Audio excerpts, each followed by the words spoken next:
Welcome, guys, to the 26th episode of the Dapper Gaming Podcast for August 12th. It's the episode that almost didn't happen, but it's but it happened. but it did happen. Yeah, It's it just a little happened late. much later in the day. Normally, we Well, record this like 3 hours ago.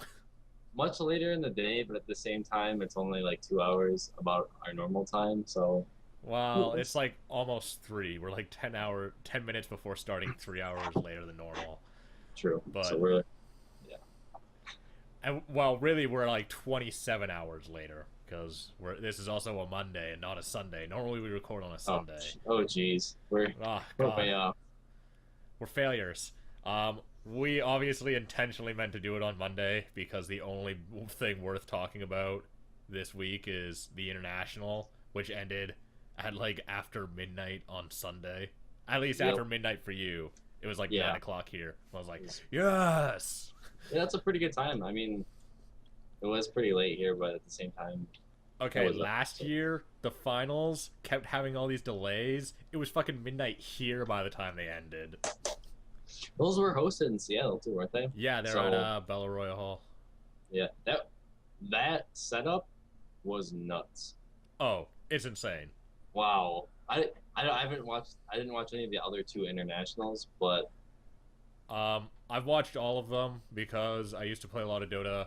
I want to play more Dota now, but I yeah, that game is okay. So the reason why Dota is harder than League is because like the metagame is not very strict, right. and you have characters like you have a character like Alchemist who has a bunch of passive abilities, yet and like he has two active abilities and two passives, and he's Hmm. entirely item based. Like it's all about buying items on him, and the items change depending on who you're playing against and who you're playing with, Yeah. and There's there's just just a like lot. there's There's a way lot more more. shit to learn. Yeah, and it's you can't just jump in expecting the same type of gameplay, even though they're both MOBAs, which is what I think a lot of people do. Well, if you watched the international, like there was so many different types of plays from so many Mhm. different teams, and like Like, I mean, the beginning of the grand finals, or well, the beginning that last match that they played when they had four people bot, Alliance did for a couple minutes oh, they had against three bot. They had three. an aggressive tri lane bot at the beginning where Alchemist got Yeah. those 2 kills because of sloppy play. Or wow, he got 4 kills. I think he got two doubles on the bot Yeah, in that like the was. first couple minutes when they like tried to gank him because of sloppy play, and Mhm. then you had that last match was insane. Yeah, You caught the whole thing, right? I caught. No, I just caught that last match. I didn't catch the No, I match. mean like that. You watched that whole match though, Well, right? I'm in and out. Yeah.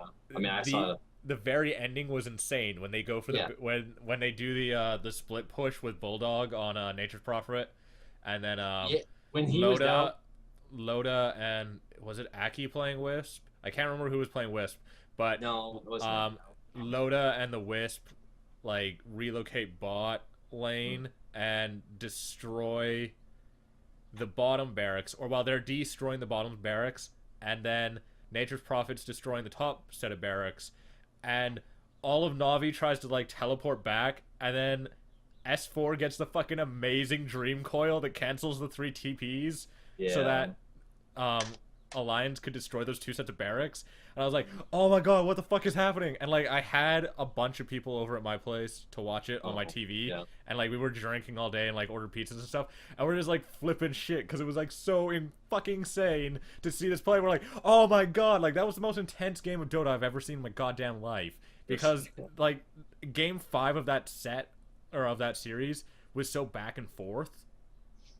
Like there Yeah. was no one ever at any point in the game that had any kind of lead. No, and especially like right when they started getting those barracks down, I thought Navi had it because they were up in the base, and then they had to get back and they couldn't. That was it was just intense because you didn't really know what was going to happen, and then it started. I didn't know since I don't really play the game too much. It's kind of hard to tell like who exactly has a clear win. Like you said, no one really did.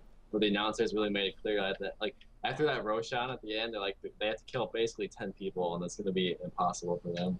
So it's Yeah, well, practically when over. Navi went for that, when Navi got baited by Crystal Maiden to go for that Roche, I was like, Yeah, well, that's it because Alliance isn't going for Roche. Like, yeah. Well, the that's smart such thing a by Alliance would not be to go for Roche because Navi needs Roche in order to take the barracks and then mm, or take the tier 4 towers yeah, and then take the fortress or the throne or whatever. yeah, But it, for Alliance, they already had the T4s down, so they could just walk in, and yeah. so they like put Crystal Maiden at Roche to like bait Navi into thinking that Alliance was going for Roche, and then Navi like all jumped on Crystal Maiden and killed her obviously, but then like Bulldog on Nature's Prophet and Loda were already in the base, like destroying the throne. Yeah, So they got, and then wasn't it Puck that got those two? yeah, and then he got the The, second set of dream coils, the double yeah, dream coil. and it was kind of just downhill from there for him. Then Dendy came in and kind of did some damage, but couldn't really. Well, it was too late by then. Yeah, You had yeah, mega creeps in 2 lanes, and like, that's just hard to do though because you have to push, but you have to also defend, and it's just yeah. yeah, At that it's pretty level, much it's just impossible once you lose a set of barracks, or at least yeah, more barracks than your opponent. yeah. It was nuts though. It was intense. That stage was that stage like that for the last 2 years. Was that like even more intense? I've never really seen anything like that to be Um, honest. the stage looked like that, and like, do you mean like the actual setup for the booths and the like screen and everything? Yeah, I mean, That's basically what it the was main like stage. last year for the Okay. international. It wasn't like that for the international one, but the international one wasn't at. It wasn't in Seattle. It was in Germany at Gamescom. Oh, okay. Gamescom is like the biggest European gaming convention, probably. So Okay. they had like a lot of stuff that they had to share. So this was just an event. There was nothing else connected. It was just the There's nothing international. else connected to it. Same thing as last year. Mm, It just happened to be that last year the international lined up with PAX Prime, but they were not the same event or tied together. In fact, right. at PAX Prime there was the League of Legends regionals, which is the North American Championships. No one watched that shit. In fact, I was at PAX Prime and I saw that, and like it was such a mess their tournament, and then I Mm, went to the international like at night, and it was like fucking insane. yeah. No, that was such a cool hall they were in. This that the setup on those monitors below each player was just I don't know. That's It's just awesome. I love those. The it was fucking rad. Like I've yeah, never seen anything like that, and just to see like a couple of little bit of stat on there, but also just their characters and if they're dead or not. Like that's just cool. yeah. They just put So like the player name because they know what players are at what computers, and when they make their pick, there's a guy in the back who puts together a video package, which is just the animation of like the character when they're the character portraits from in the game with the right, name on and the player color on top yeah, of it, and then like they put it on there.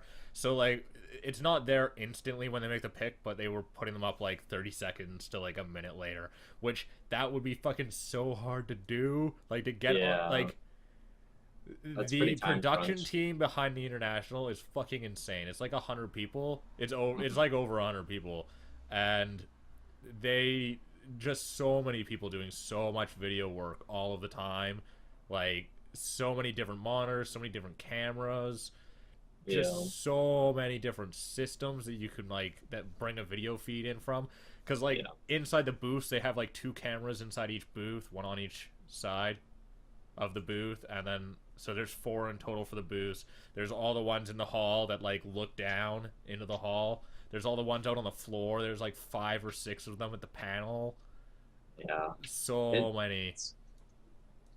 it's it's just insane the amount of work they could put into that, and it shows because I think it like at least stage wise and like how accessible it was. It was just kind of nuts. It has the best production value of like any esports event I've ever seen.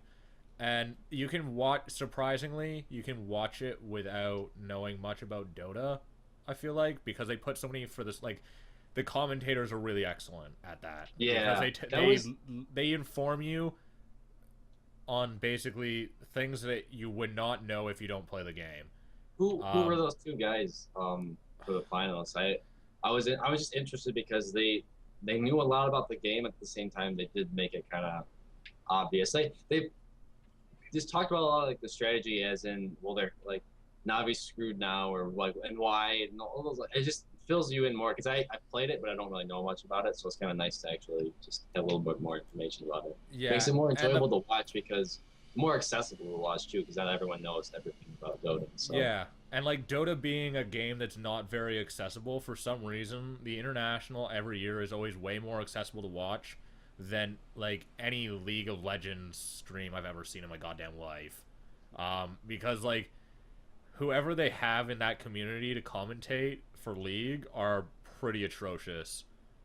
Because they don't talk much about the game, they don't know much about the game. Is something that I tend to find like pretty kind of frequently when I used to watch that. Because that like the Dota scene is so old because of Dota 1, right? Like a lot of the right. people who played Dota 1 transferred over to Dota 2. Like players like Loda who was on Alliance, he's been playing since like 2008. Or no, not 2008. That's a lie. Before 2008. Huh. But it would have been with Dota 1, which would have been so. I mean, he's been playing forever. I think he's been playing for 8 years. So that would Right. be like 2005. You have Burning, who I think is from actually all the way back in 2003, and he was on DK. But you also have a lot of the commentators move over too, like 2DG from the panel, the English guy who was on the Mm, panel. Uh, okay. then you have like same thing with like Bruno and Malk, and I'm pretty sure everyone who was on the panel played Dota 1, and also Merlini. So I guess they like were the four people who were on the panel this year. And the panel was great this year. The panel is like the four guys who just talk about the game after it's done, Okay. and they explain a lot. And so just by watching like if you watch all of the earlier games in the international, then you can, or well, if you watch most of them, I think you can learn a lot about Dota without like playing it because the analysis is just really excellent Yeah. I think watching people at that like skill level too kind of helps just because it's a different game. It's not the yeah, same game that you play because exactly. like you see characters that pub stomp so hard like Ursa, like Lycanthrope to well sort of he's not nearly as good anymore. Magnus who is only like a tier he's like a tier 2 support in professional Dota, and he's like an OP fucking carry in in pub stomping at like low levels. Yeah. Same thing with Ursa. Ursa's like a really weird carry pick. We saw him a few times in the international this year, and it was great to see him because he's like a really unusual pick. But in pubs, everyone wants to pick fucking Ursa because he's OP as shit. Right. Because he can like Roshan at level 4 by himself. Yeah. But yeah, like the game is just totally different. That it becomes super entertaining to watch when you're watching it from like such a high level of play. Yeah. Especially I loved watching Orange. They came third place this year. I didn't watch any of their matches. And they're super fun to watch because they play everything. The play Mushi, who's like he normally plays their carry, played Mm, 18 different champs this year in the international. really, Yeah, that's that's a lot. I mean, how many matches did he play? 18, or is it more than that? a little more than 18 because I, the international is like 2 weeks long. If you look at the group oh, stage, from right, when, right, but right. the main event's 5 days, but What like the whole are week before that, they play all day every day in order to like determine their seating in the in the main event, okay? and to like determine who makes it into the main event. So Now, because it's now 16 teams in the main event. was every match best of so many, or was it just one game matches? Uh, winners bracket is best of 3. Losers bracket for the first 2 days were best of ones. Okay. Even I think some of the day 3 losers bracket stuff was best of ones. But you have to lose a match to go into the losers bracket. Like, you lose your match in the winners bracket and go to the losers bracket because it's double elimination. Right. But like the entire international this year was just super intense, and I don't think there were any bad games in the main event. So Prize pool was the highest it's ever been too. So prize pool and viewership were the highest they've ever been. Yeah. did they announce the amount of viewers? And they had 1 million concurrent viewers on internet streams for the finals last night. But the thing is that the international is aired on television live in Sweden, the Ukraine, Russia, China, and Korea. Wow. And it's on like a not niche channel in China. And so like the Chinese streaming service had like, I think it had like 250,000 people, and the Twitch channel that was doing China only had like 1,000, but it's on television on like a basic cable channel live. So yeah. I would suspect that the viewers were a lot more than 250K out of China. And so like we don't know the total concurrent viewership for last night, but it was over 1 million just on internet streams. That's insane. Yeah, it makes it by far the biggest esports event ever. So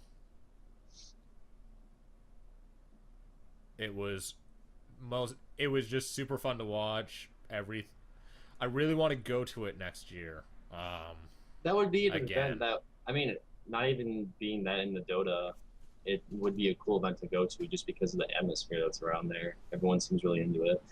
So,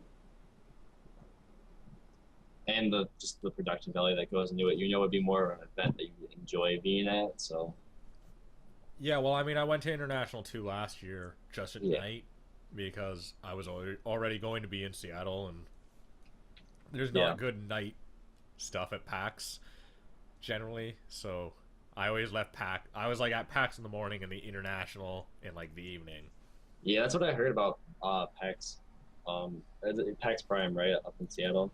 Yeah. Is that there's not like a lot, because compared to PAX East, I've heard of like obviously Boston's more of a lot of night stuff to do, but well, no, neither of them really have.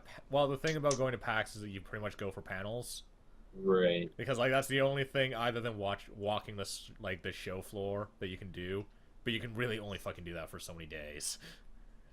And so like,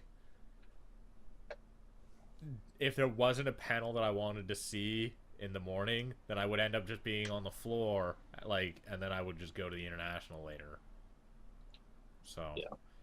But the whole thing was like fucking awesome last year, and I want to go next year just because this year I feel bad that I missed it because it's like so close.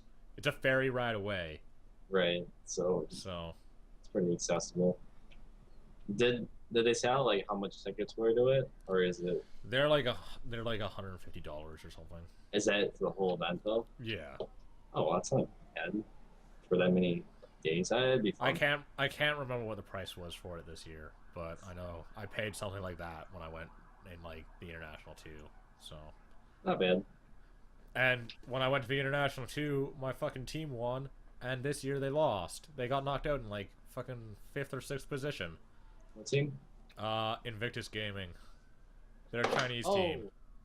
Yeah, wait, didn't they won last year? Okay. They got eliminated by Tong Fu this year, and then Tong Fu got eliminated by I think Navi. Or no, Tong Fu got eliminated by Orange, and then Orange got eliminated by Navi. And Orange is my second favorite team.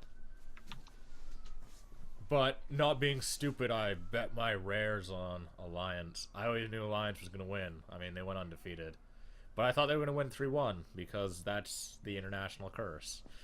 The International always ends in a series of 3-1, or at least did. The two previous ones that there was. Yeah, but like the way that it always works is like the first game, Navi gets stomped.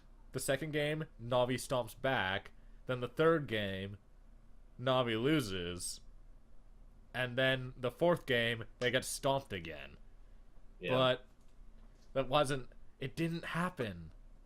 Ah. What's Didn't they do an all-star game? Yeah, they did an all-star game. It was awful. Yeah, I watched a little bit of that. They paused the game a bunch, and it was like more of a joke game. It seemed like. Oh, it was all jokes. At one point, Chuan from IG, he's the captain of IG. He went into the other booth during the ban and pick stage and sat down in Puppy's chair. He was doing the ban picks for his team, and like made the bans and picks for his team, and then went back to his booth. And everyone's like staring at him. He's like on camera. They're like, "What are you doing?" He's like, "I'm Puppy. I don't know. I'm making the bans and the picks." And then like got up and like walked back to his booth. Awesome. Yeah, there's a video of Dendy too, like going crazy in front of him. I don't know, he's a weird guy, but he's funny to watch sometimes. Yeah, and then next month they're releasing the international like documentary. Oh, really? Yeah, about the teams. That's interesting. And like a lot of the players. Yeah, that's one aspect of it I'd probably be really interested in, just to see about the players. Yeah, they aired it at the international this year, but I mean, I wasn't there, obviously, so I mean, I haven't watched it. But they did like a huge documentary with like 4 or 5 of the teams about like the run up to, or like the lead up to the international, and like why they play esports and shit like that. Because they're good at sport. Whatever. Yeah, no, it's cool stuff though. Very cool stuff. I like going back to the commentary. I think it was a lot like Evo for me, where I played a lot of Super Smash Brothers, and it's just really interesting to see, like, just the skill level. I guess higher level play. Yeah, you always because like there's shit in the game that you didn't even know existed.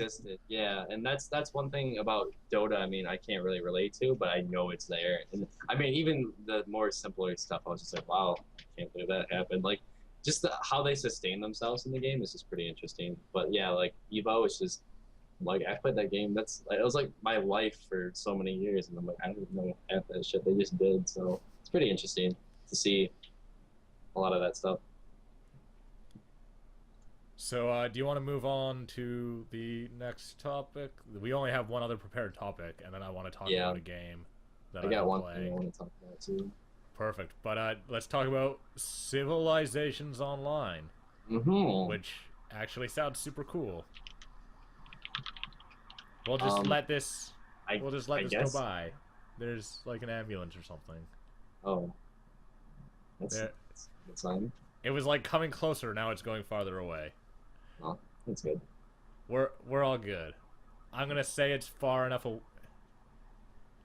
Yeah, it's far enough away now.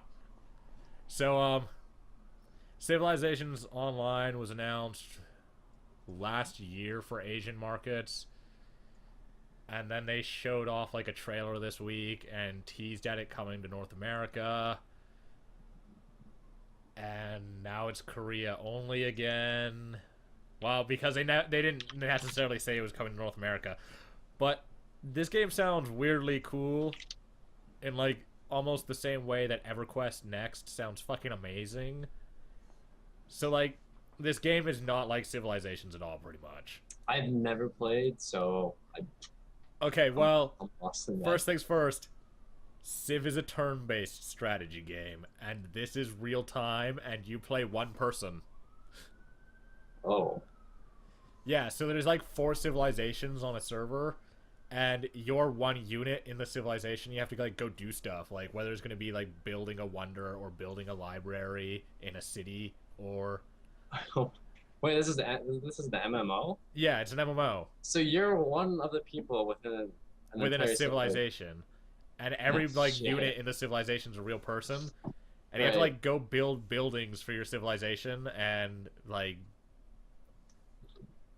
be like an infantryman and shit to like go fight the other civilizations.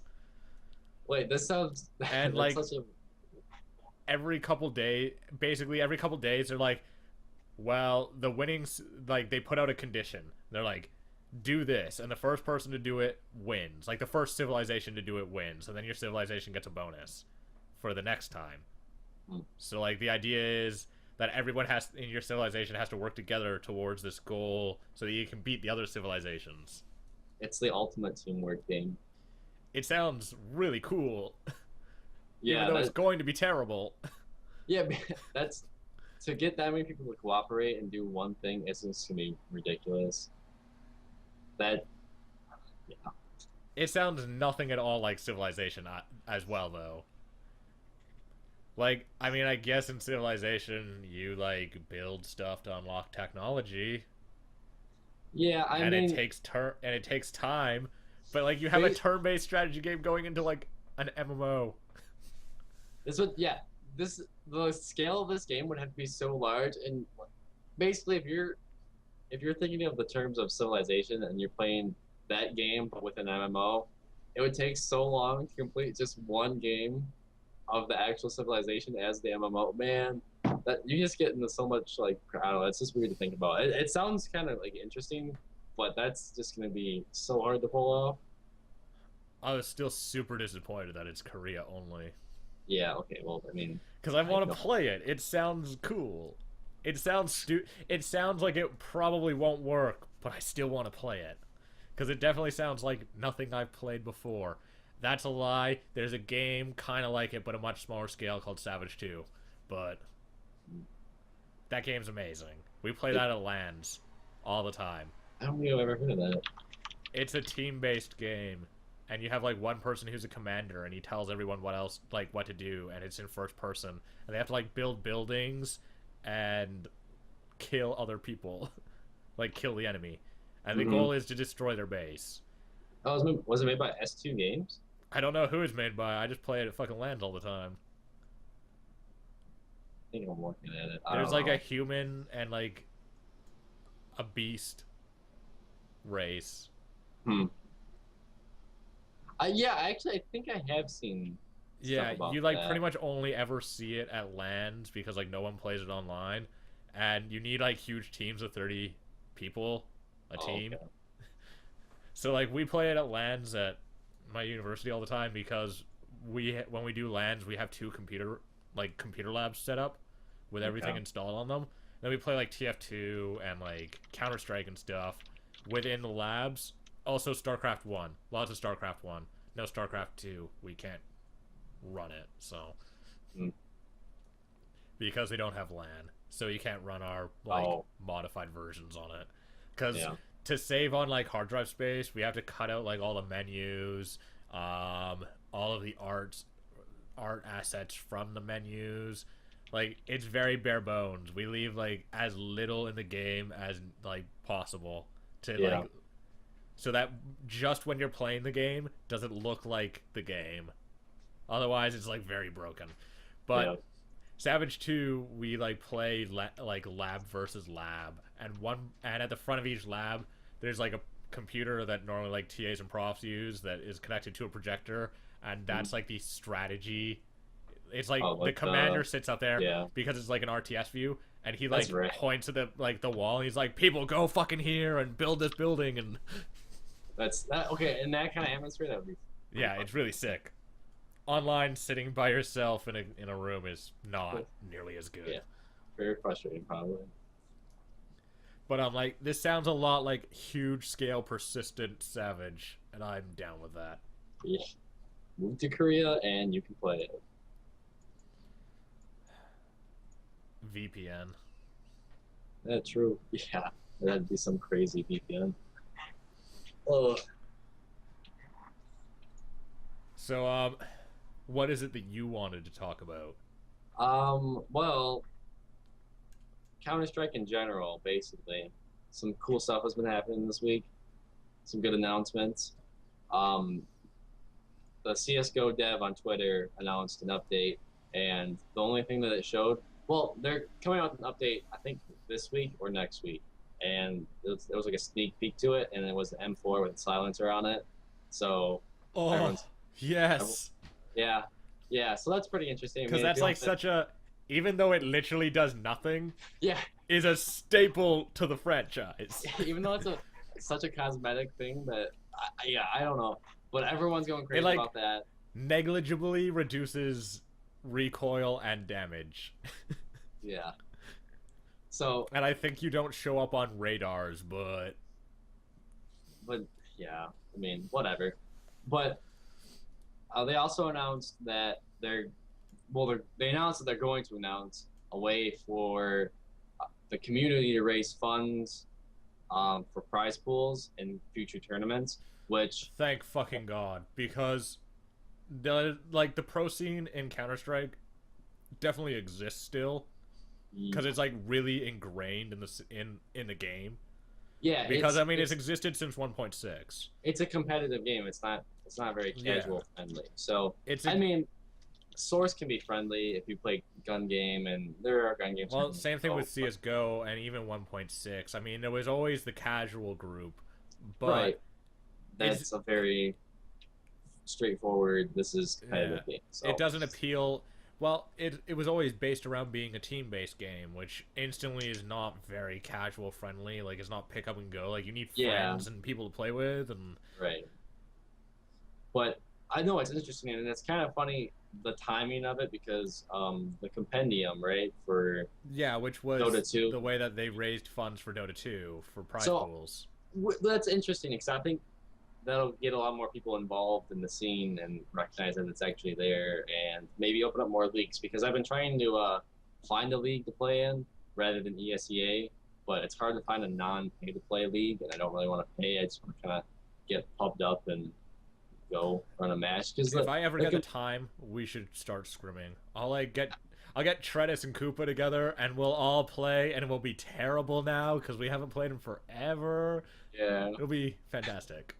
yeah, and like I mean, I don't want to be completely serious about it, but also I want to have some seriousness in it. But it's hard to find that, and I I played want on to a couple scrim servers. again because Yeah, scrimming's good. I just don't want to compete in like Civo. yeah.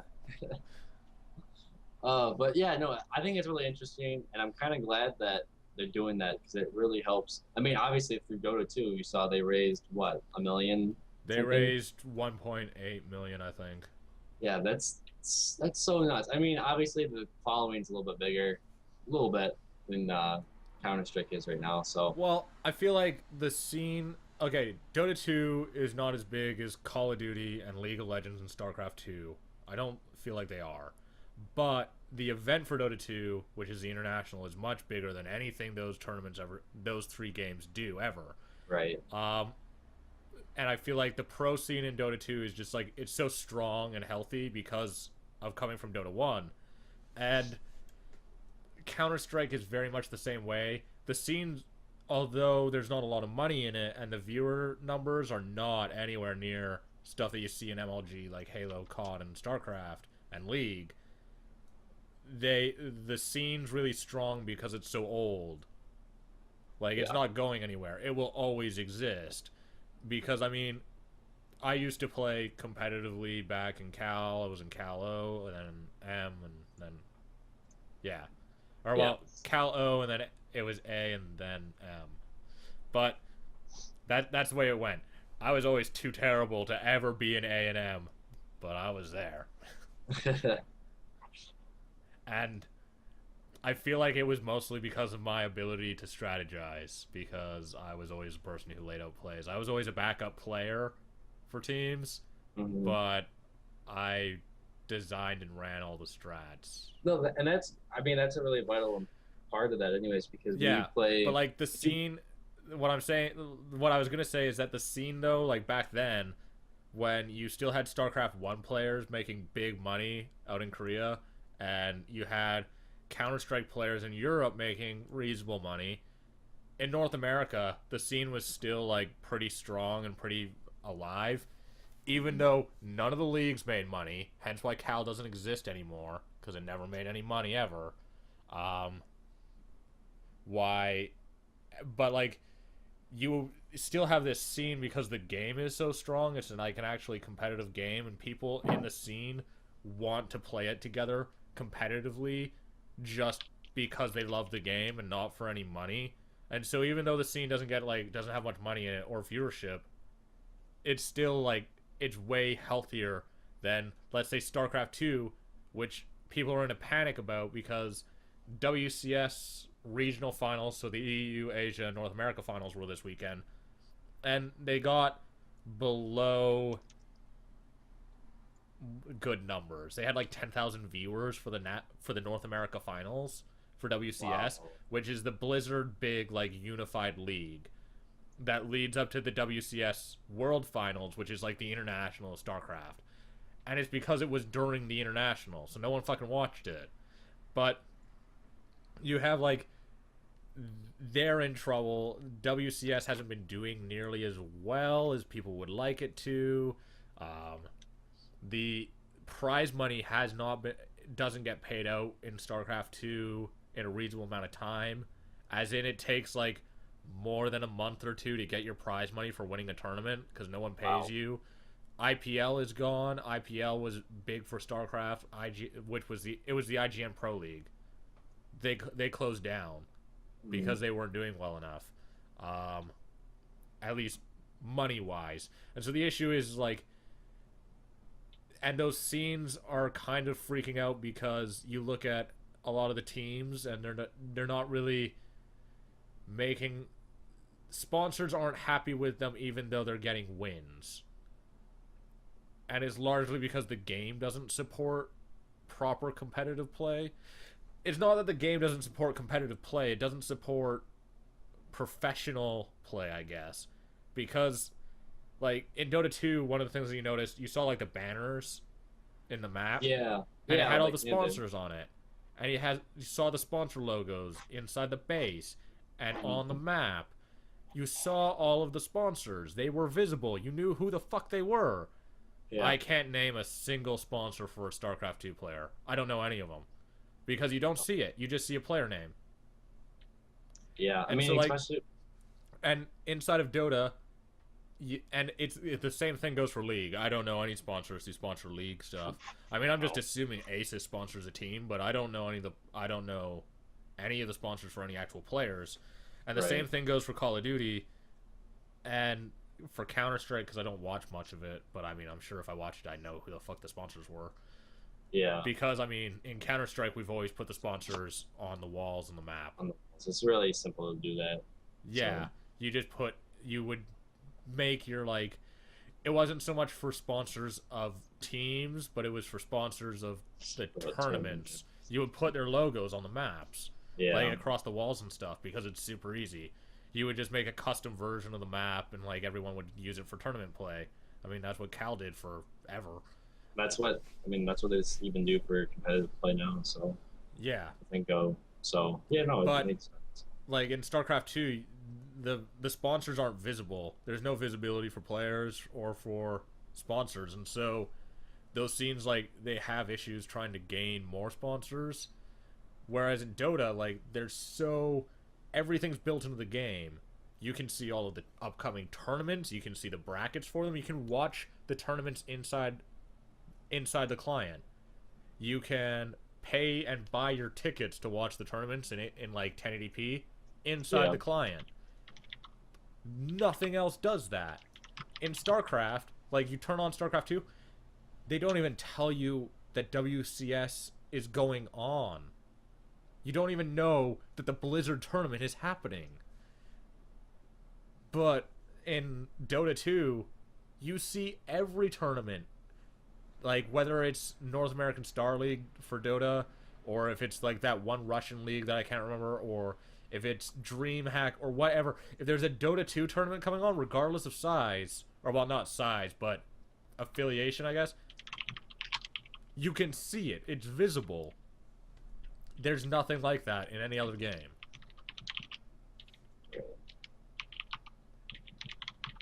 And then with Counter-Strike, I feel like it's just so unjustly small as a scene, because I feel like the game is so strong and that the actual community around it is also very strong. And I used to feel like there was a lot of bad mouthing and bad sportsmanship in Counter-Strike back when I actually played and still when I watched.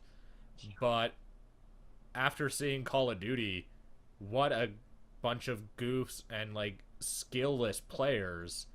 They have no ability to even play. Like they're bad at FPS. They're terrible at it. But Yeah. you know, I can be a pro Call of Duty player and be an MLG as long as I stand up and scream at people and hope for randoms. Like, cause like you get all these random BS kills in the game, but also they play on console. Are you fucking kidding me? The game has auto aim. What a bunch of hacks. Yeah. That whole scene should just go and die. Yeah, I've never been a fan of MLG. Well, I don't mind MLG, but Call of Duty and Halo, come on, give me a fucking break. Those aren't competitive games. Get out of here. They're not even remotely competitive games. And the scenes for them are so toxic. Holy shit, like there's a... Yeah. Have you seen some of the videos from Call of Duty tournaments? Mm. Oh god, I'll show you one after this. I was astounded. People are like all pissed off because this StarCraft 2 player from Europe, Naniwa, didn't shake a guy's hand after he lost the match.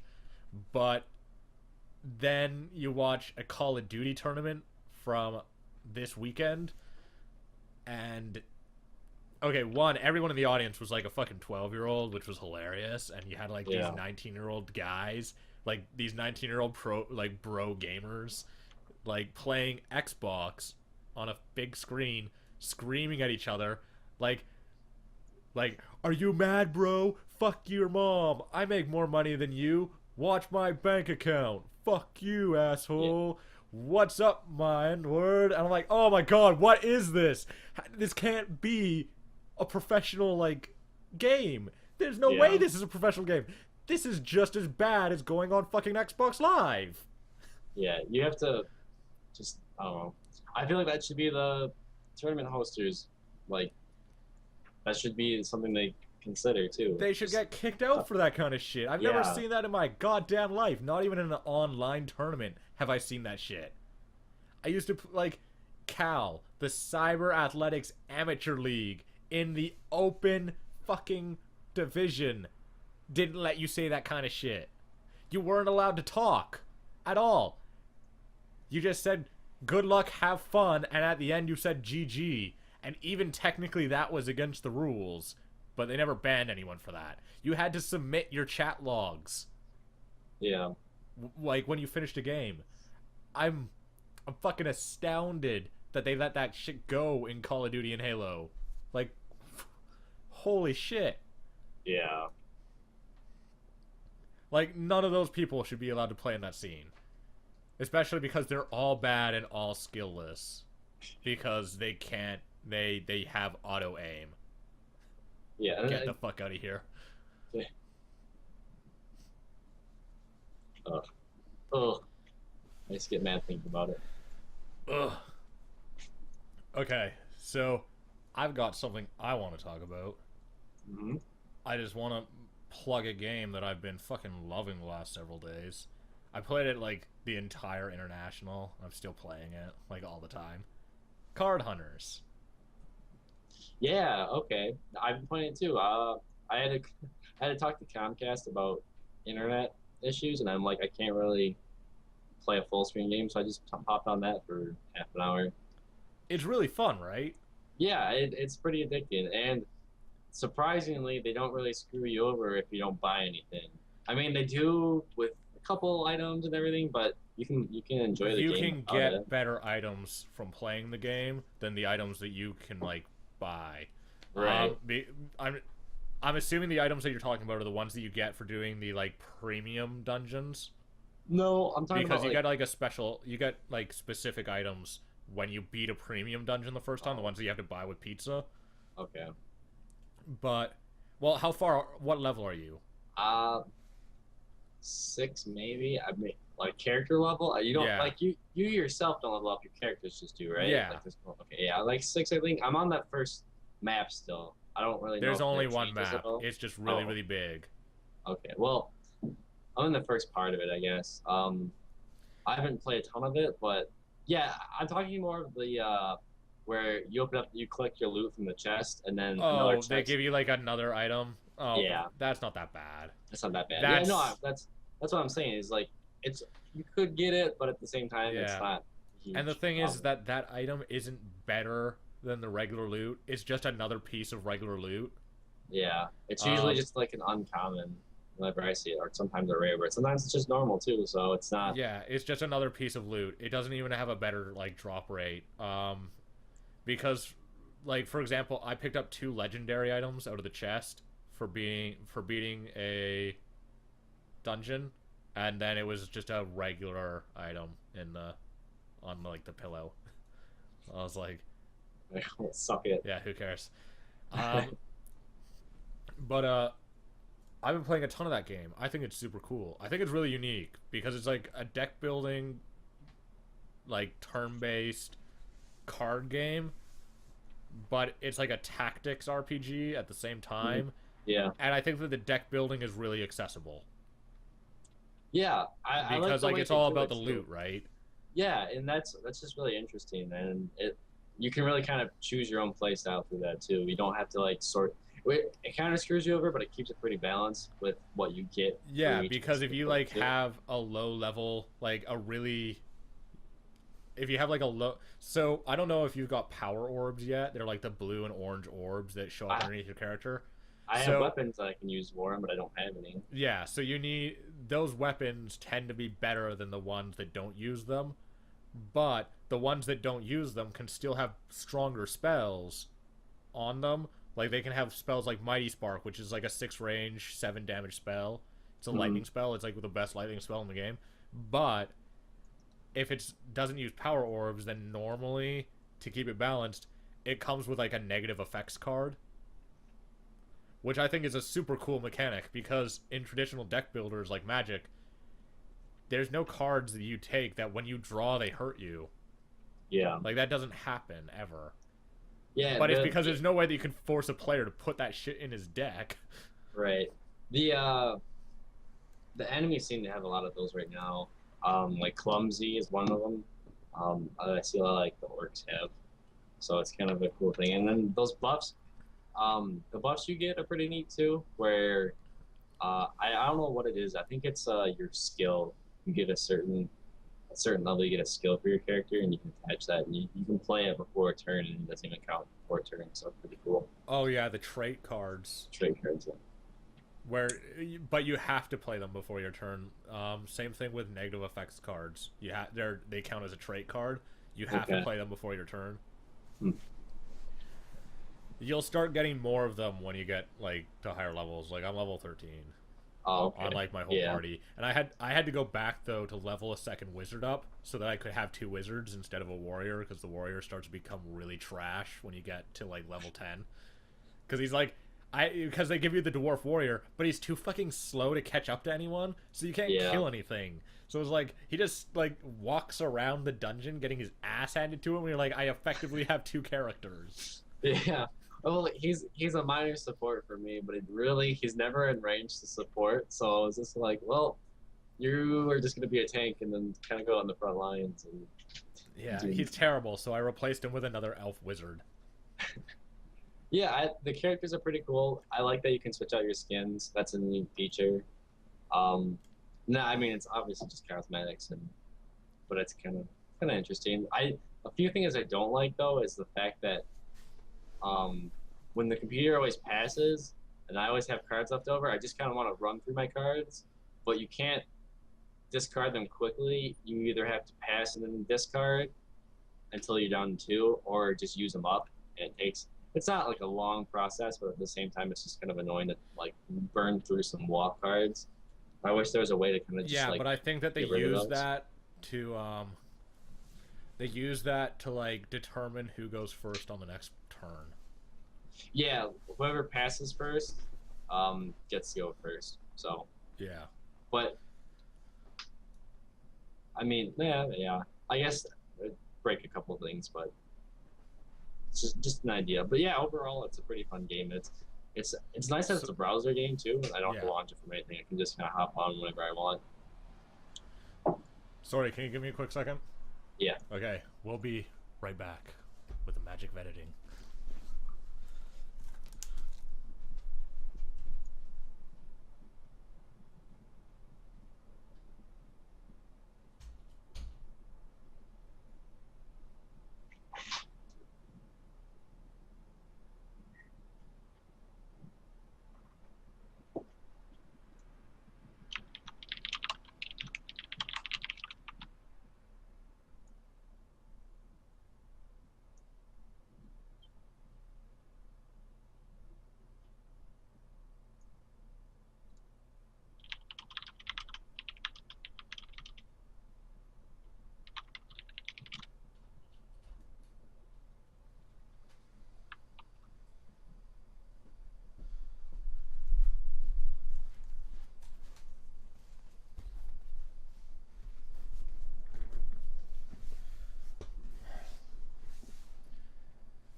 And we're back.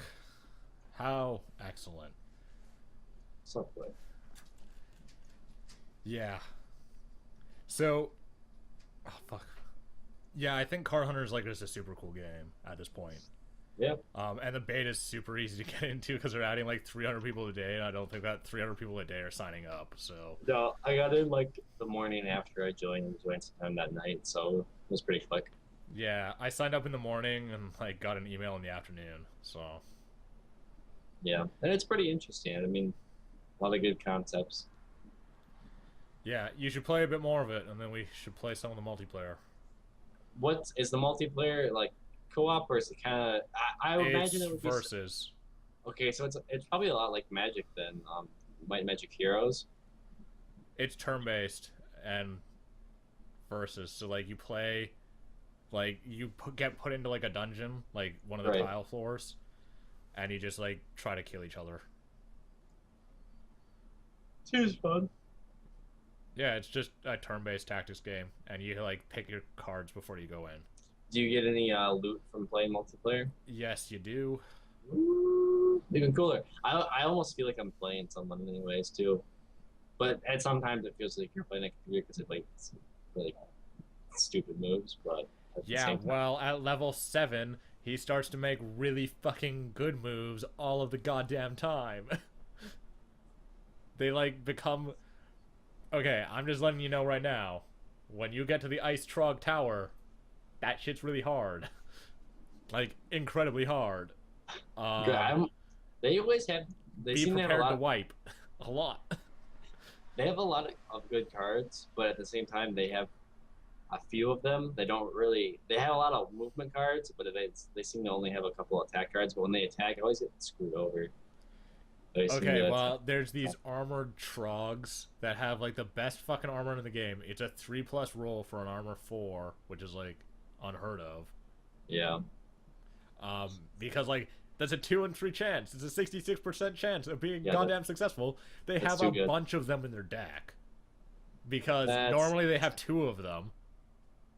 So they get to make 2 3+ rolls, and they're keep armors, so they stay after they use them. They don't even break.